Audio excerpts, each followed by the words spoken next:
Okay, what you're looking at here is my workbook, and I've got 5 sheets down below with data on each sheet. Let me go back to sheet 1.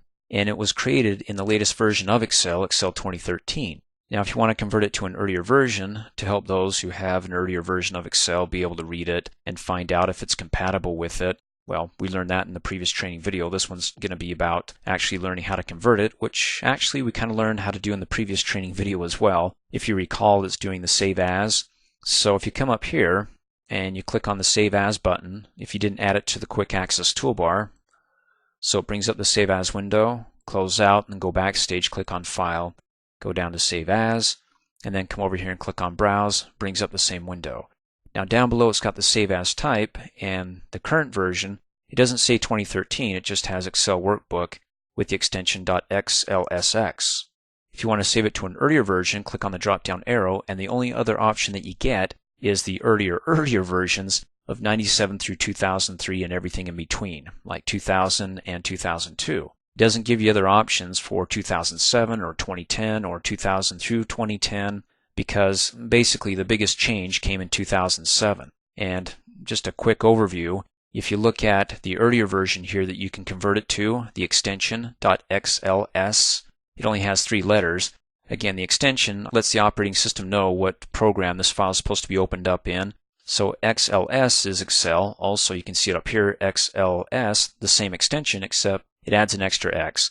That extra X is for extensible markup language, a more stable file format, that when you save your workbook with this extra X, which is only in the later versions of Excel from 2007 to 2013, you get smaller file sizes, it's more stable, and if there's corruption, you have a better chance of opening it up and being able to view those parts that aren't corrupted than if you saved it in an earlier version. But that's not the point. If somebody has an earlier version of Excel that's in the range of 97 through 2003, then go ahead and select it and save it. If not, then you don't need to convert it, just go ahead and send it to them, and there might be some compatibility issues with 2007 and 2013, so you can watch my previous training video on it and find out what it is and then decide, okay, that's not compatible, let me go ahead and remove this fancy formatting so whoever has 2007 can actually read it without the formatting getting in the way or looking funny. In any case, to go ahead and save it to that earlier version, it's really simplistic.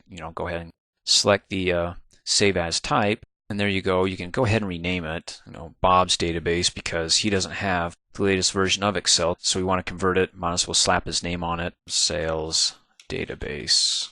Well, we can save it in the folder on the desktop, the exercises folder, or we can just come over here in the navigation pane and save it right to the desktop and click Save.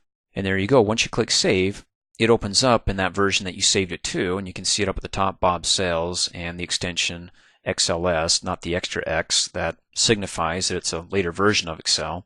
And we can go ahead and close out. There it is on the desktop. Double click on it to open it back up. And then kind of as a quick review, if you got fancy formatting applied to any one of your cells or charts or things like that, that when you do a Save As you recall in the previous training video, a compatibility checker will pop up and say, hey, I don't like these formats. If you go ahead and just send it off and don't get rid of them, then there's a chance that they might not be readable or they might be converted to a picture and not usable if it's like a chart. Keep that in mind, and in fact, let's go ahead and close out. Open up the exercises folder.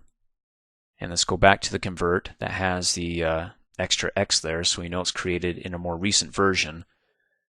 And then go ahead and just do something that's really different, that's not available in the earlier versions of Excel.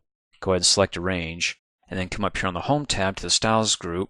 Click on Conditional Formatting. Let's do Data Bars. Ooh, blue is fun. Select that.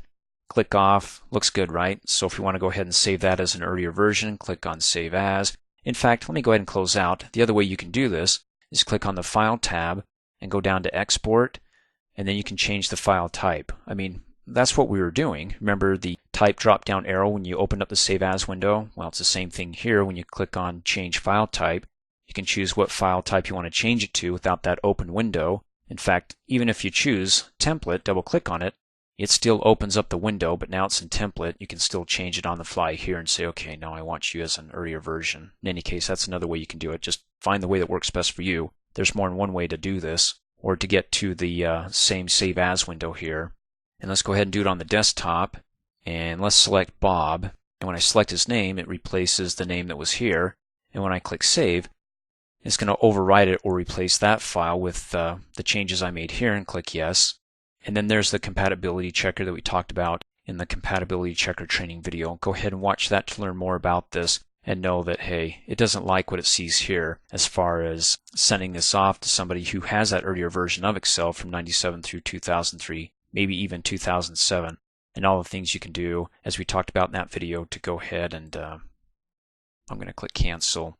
Make it more viewable and less likely to run into errors or issues of being able to look at what you have here. You may have to remove it altogether because those earlier versions probably won't even look at this or convert it or change it and just not make it readable. In any case, you take your chances here, or you can test it on your own. For me, go ahead and select it and just get rid of the conditional formatting to clear rules from selected cells.